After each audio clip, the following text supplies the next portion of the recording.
Hello students, this is Grama Sharma. Welcome to assist here. इस video में हम class 6 geography chapter 3 motions of the earth के बारे में पढ़ेंगे।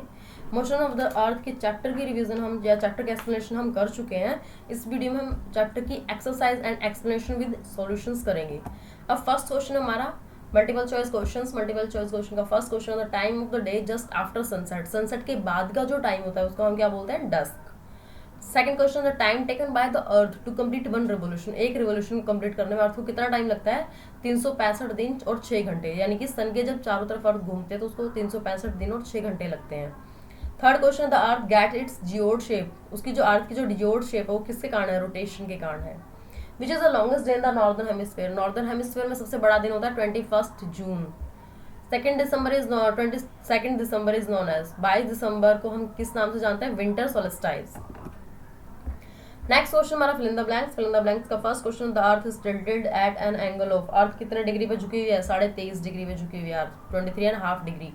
The variation in length of day and night is due to. जो variation है दिन और रात की लेंथ की, उसको रिवोल्यूशन के कारण होती है अर्थ की। ठीक है, यानी कि दिन और रात रोटेशन के कारण होते हैं, लेकिन जो उनकी वेरिएशन है, यानी कि दिन कभी बड़ा दिन हो रहा है, कभी छोटा दिन हो रहा है, कभी रात बड़ी हो रही है, कभी रात छोटी हो रही है, तो वो रिवोल्यूशन के कारण होता है। Third question, the longest day is on. Longest day जो होता है साउदर्न हेमिस्फीयर में वो है 22 दिसंबर। यानी कि 22 दिसंबर को जब नॉर्दर्न हेमिस्फीयर में जब यहाँ पे सबसे छोटा दिन होता है, तो नॉर्दर्न हेमिस्फीयर में जब छोटा दिन होता है तो साउदर्न हेमिस्फीयर में क्या होता है? लॉन्गेस्ट डे, सबसे बड़ा दिन होता है। Next question, the earth spins faster at. Earth जो सबसे तेजी से घूमती है इक्वेटर पे। नेक्स्ट है, man all the places on the earth have days and night of equal duration, this is called an equinox. जब दिन और रात बराबर होते हैं तो उसको हम क्या बोलते हैं? इक्विनॉक्स।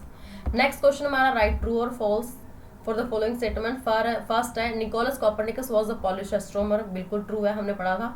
निकोलस कॉपरनिकस जो थे वो पॉलिश एस्ट्रोनॉमर थे। सेकेंड है, the earth is at maximum distance from the sun on 4 July. जो अर्थ है वो सबसे ज्यादा दूरी पे है 4 जुलाई को। बिल्कुल गलत है। ठीक है। And a leap year has 365 days. No, ये भी फॉल्स है। The motion of the earth around the sun. जो मोशन है अर्थ की सन के चारों तरफ वो रोटेशन के कारण होती है। बिल्कुल फॉल्स है, रिवोल्यूशन के कारण होती है। Changes of season is cause due to. जो चेंजेस होते हैं सीजन में वो रिवोल्यूशन के कारण होते हैं। ट्रू है। Next question, short answer question. Define revolution. Define revolution देखिए, the movement of the earth around the sun. जब अर्थ सन के चारों तरफ घूमते तो उसको हम क्या बोलते हैं? Revolution. What do you understand by circle of illumination. इस सर्कल ऑफ इल्यूमिनेशन क्या होता है? जब जो पार्ट या जो लाइन अर्थ के लाइटन पार्ट को, यानी कि जिस पार्ट पे लाइट आ रही है उसको डार्कन पार्ट, यानी कि जहाँ पे रात हो रखी है, अंधेरा हो रखा है, उस पार्ट से अलग करते हो तो उसको हम बोलते हैं circle of illumination. Next question है, how are seasons caused. Season कैसे होते हैं? Seasons are caused by insulation of the earth on its axis and its revolution around the sun। यानी कि जब अर्थ अपने ही एक्सिस पे घूमती है और अर्थ के सन के चारों तरफ घूमती है तो सीजन्स होते हैं। Next, which place on the earth does not experience seasonal changes.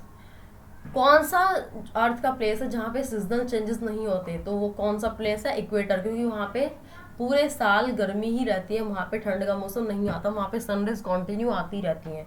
ठीक है, तो वहाँ पे कोई सीजन चेंज नहीं होता है जो भी लाइन इक्वेटर जो भी प्लेस इक्वेटर के आसपास है।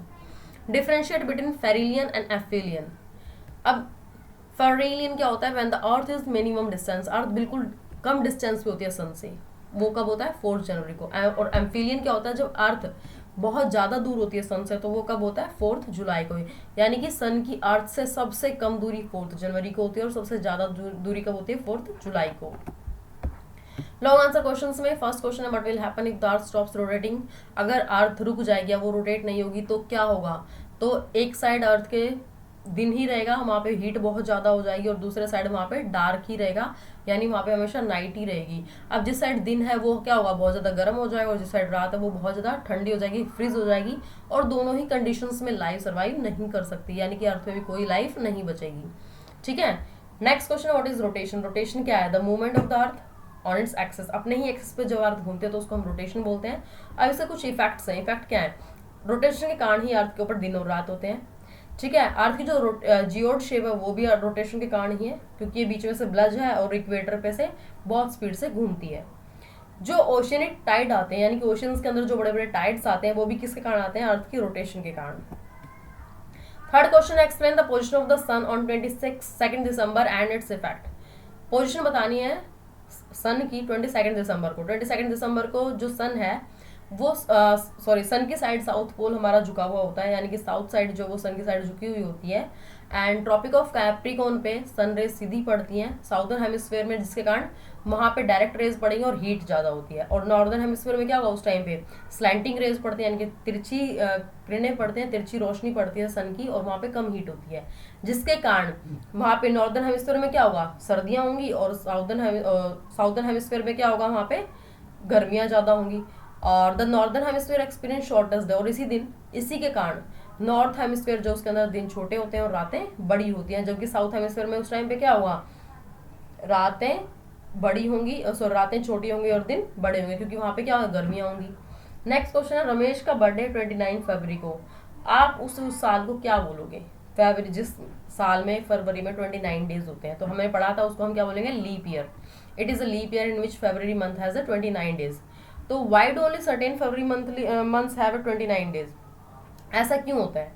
ठीक है, अर्थ जो है वो रिवोल्यूशन करती है 365 दिन और 6 घंटे में। 365 दिन को तो एक साल ले लिया जाता है और 6 घंटे को इग्नोर कर देते हैं, लेकिन 4 साल के बाद उन 6 घंटों को जोड़ के कितने घंटे में बदल जाते हैं, 24 आवर्स में। और 24 आवर में कितने दिन होते हैं, एक दिन होता है, जिसको फरवरी मंथ में ऐड कर दिया जाता है, यानी कि उस साल कितने दिन होते हैं, 366 दिन।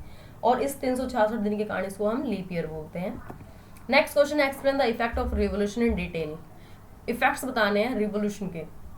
अब पहला इफेक्ट हमने पढ़ा था, variation in length of day and night. Day and night की जो लेंथ होती है उनके अंदर वेरिएशन होती है। Revolution and insolation of earth axis causes unequal length of day and night. जो रिवोल्यूशन होता है एंड जो इंसुलेशन होता है उसके कारण अर्थ में जो दिन और रात होते हैं वो अनइक्वल होते हैं। उनकी जो लेंथ होती है, कभी दिन बड़ा हो रहा है, कभी छोटा हो रहा है, कभी रात बड़ी हो रही है, कभी छोटी हो रही है, तो बदलता रहता है। जैसे कि हम अपने यहाँ बात करें तो गर्मियों में क्या होता है, गर्मियों में हमारे दिन बहुत बड़े होते हैं और रातें छोटी, और सर्दियों में रातें बहुत बड़ी हो जाती हैं और दिन छोटे हो जाते हैं। एंड सेकंड है change off season. Change off season किसके कारण होता है, रिवोल्यूशन के कारण ही होता है। अब हमारे सीजन आपके 4 है, spring, summer, autumn and winter. ये सारे सीजन इंसुलेशन ऑफ अर्थ के कारण ही या रिवोल्यूशन अराउंड द सन के कारण चेंज होते हैं। एंड ये सीजन्स जो हैं वो टेम्परेचर भी यहाँ पे कम ज़्यादा होता रहता है ड्यूरेशन के अकॉर्डिंग। कहीं दिन है तो वहाँ पे हीट ज़्यादा होगी, कहीं पे नाइट है तो वहाँ पे ठंड ज़्यादा होगी। एंड इक्वेटर प्लेस वो है जहाँ पे कोई भी चेंजेस नहीं होते सीजन में, थ्रू आउट पूरे साल वो कैसा रहता है, गर्म रहता है। अब इसके अंदर आप देखिए, इसके अंदर आपको क्लियर नजर आओगा, ये आपको ड्रॉ भी करना है एंड ये आपको आना भी चाहिए। अभी क्या इक्विनॉक्स, यहाँ पे दिन रात बराबर होती है। इस साइड भी जब आ जाएगा, यानी कि नॉर्थ जब अपोजिट साइड होगी सन से एंड साउथ जब अपोजिट साइड होगी सन से, तो भी यहाँ पे दिन रात बराबर होंगी। ठीक है, दैट मीन्स क्या, ये इक्वेटर लाइन पे सीधी गिर रही है किरणें इसकी इस पार्ट पे। ठीक है, और अपोजिट साइड का जो पार्ट होगा वहाँ पे रात होगी। एंड ये जो स्पेस है इसके अंदर नॉर्थ साउथ जो है वो सन की साइड झुका हुआ है, यानी कि साउथ साइड दिन बड़े होंगे, रातें छोटी होंगी, यहाँ पे गर्मियाँ होंगी। अपोजिट साइड नॉर्थ में दिन छोटे होंगे, रातें बड़ी होंगी, और यहाँ पे क्या होगी, सर्दियाँ होंगी, है ना। ऐसे सेम अपोजिट है, नॉर्थ में गर्मी, साउथ में सर्दी, और यहाँ पे दिन बड़े होंगे, वहाँ पे छोटे होंगे। ठीक है, और इसमें दिन और रात बराबर होते हैं। ये जो होता है वो ऑटम इक्विनॉक्स होता है, जब सामने की साइड होती है सूरज। और ये इसमें क्या होता है, स्प्रिंग इक्विनॉक्स के टाइम पे होता है, जब दिन रात बराबर होते हैं, 21 मार्च को और 23 सितंबर को। ठीक है, thank you students for watching my video. Please do like, comment, share and subscribe if you like this video. Thank you.